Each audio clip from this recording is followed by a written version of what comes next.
Hey everyone, great to connect with you again today.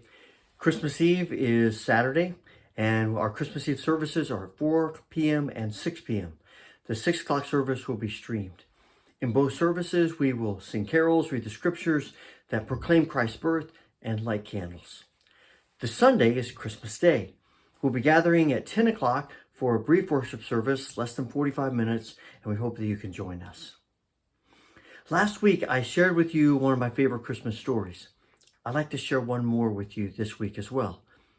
It's called Trouble at the Inn by Dina Donahue, and it was written in 1966. I'm aware that many scholars now tell us that more than likely, Mary and Joseph don't arrive in Bethlehem the night of the birth, and that arriving in a place with Joseph's relatives and the expectation of hospitality being so important in that culture, particularly for a pregnant woman, that they would have been welcomed into one of his relatives' homes. Having said that, this is a story that's set in the context of how we thought about that night for centuries.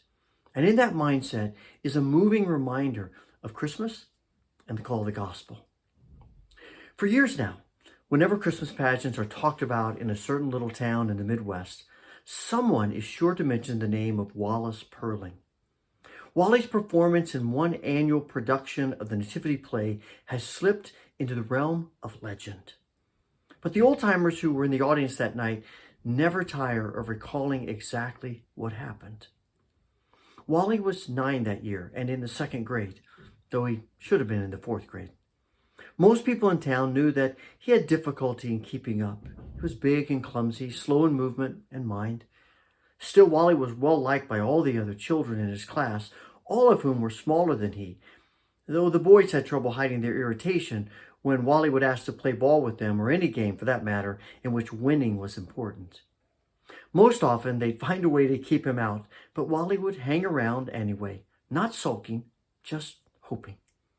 He was always a helpful boy, a willing and smiling one, and the natural protector, paradoxically, of the underdog. Sometimes, if the older boys chased the younger ones away, it would always be Wally who'd say, "Can't they stay? They're no bother." Wally fancied the idea of being a shepherd with a flute in the Christmas pageant that year, but the play's director, Miss Lombard, assigned him to a more important role. After all, she reasoned, the innkeeper didn't have too many lines, and Wally's size would make his refusal of lodging to Joseph even more forceful. And so it happened that the usual large partisan audience gathered for the town's yearly extravaganza of crooks and crushes, of beards, crowns, halos, and a whole stage full of squeaky voices. No one on stage or off was more caught up in the magic of the night than Wallace Purling. They said later that he stood in the wings and watched the performance with such fascination that from time to time, Miss Lombard had to make sure he didn't wander on stage before his cue. Then came the time when Joseph appeared, slowly, tenderly guiding Mary to the door of the inn. Joseph knocked hard on the wooden door set into the painted backdrop. Wally the innkeeper was there, waiting. "What do you want?" Wally said, swinging the door open with a brusque gesture. "We seek lodging." "Seek it elsewhere." Wally looked straight ahead, but spoke vigorously. "The inn is filled." "Sir, we've asked everywhere in vain. We've traveled far and are very weary." "There's no room in the inn for you." Wally looked properly stern. "Please, good innkeeper, this is my wife Mary. She is heavy with child and needs a place to rest. Surely you must have some small corner for her. She's so tired." Now, for the first time, the innkeeper relaxed his stiff stance and looked down at Mary.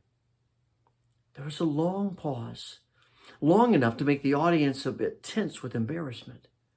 "No, be gone," the prompter whispered from the wings.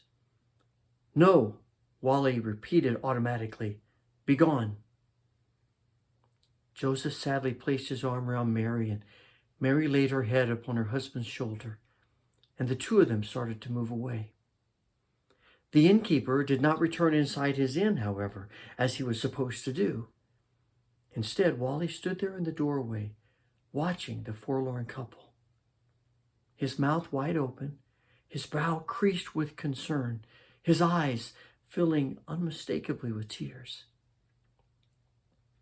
And suddenly, this Christmas pageant became different from all the others. "Don't go, Joseph," Wally cried out. "Bring Mary back."